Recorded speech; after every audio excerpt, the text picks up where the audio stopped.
കുറച്ചു വർഷത്തിന് ഇങ്ങോട്ട് കേരളത്തിലെ കോൺഗ്രസിന് ഏറ്റവും മികച്ചൊരു ലാഭം നൽകിയ സംഭവം എന്ന് പറയുന്നത് സന്ദീപ് വാര്യരെ കോൺഗ്രസിൽ എടുത്തു എന്നുള്ളതാണ്.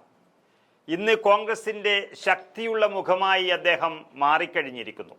കഴിഞ്ഞ വർഷം വരെ ഒരു BJP-കാരനായിരുന്നിട്ടും RSSന്റെ ഒരു വക്താവായിരുന്നിട്ടും സന്ദീപ് ഇന്ന് മുസ്ലിം ലീഗുകാർക്ക് ഏറെ പ്രിയപ്പെട്ടവനായി നിൽക്കുന്നത് കോൺഗ്രസിന് ഏറെ ആശ്വാസം നൽകുന്ന ഒരു സംഭവം കൂടിയാണ്.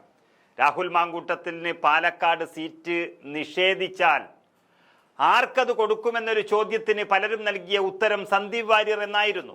കാരണം മലപ്പുറത്തോട് ചേർന്ന് നിൽക്കുന്ന പാലക്കാട് ജില്ലയിലെ ഒരു സ്വദേശിയാണ് സന്ദീപ് വാര്യർ. പക്ഷേ പാലക്കാട് BJPക്ക് നല്ല സ്വാധീനമുള്ളതുകൊണ്ടും കേരളം മുഴുവൻ ഒരു CJP പരീക്ഷണം ഉണ്ടാകുമെന്നുള്ളത് കൊണ്ടും സന്ദീപ് വാര്യർക്ക് പാലക്കാട് നൽകില്ല എന്നുള്ള ചില സൂചനകളാണ് ലഭിക്കുന്നത്.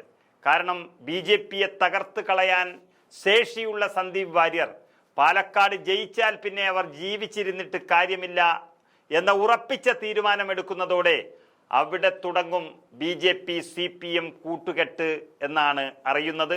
അതിന് കളമൊരുങ്ങാൻ സാധ്യതയേറെയാണ്.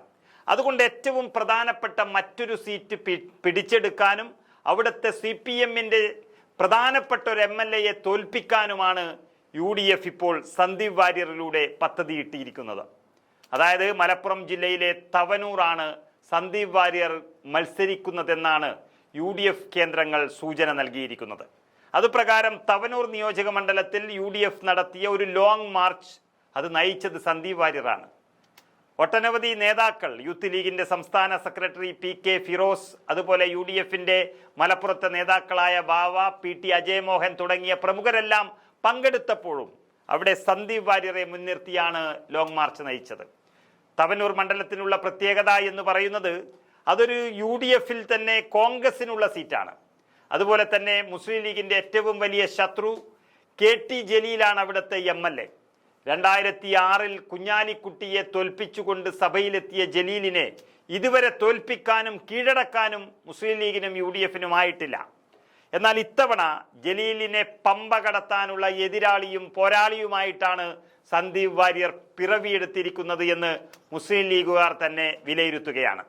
അങ്ങനെ പാലക്കാട് ജില്ലയിൽ നിന്നും തൃശ്ശൂർ ജില്ലയിൽ നിന്നുമൊക്കെ സീറ്റുകൾ വാഗ്ദാനമുണ്ട് എന്ന് പറയുന്ന സന്ദീപ് വാര്യരെ മലപ്പുറം ജില്ലയിൽ തന്നെ മത്സരിപ്പിക്കണമെന്ന് UDF തീരുമാനിക്കുകയാണ്.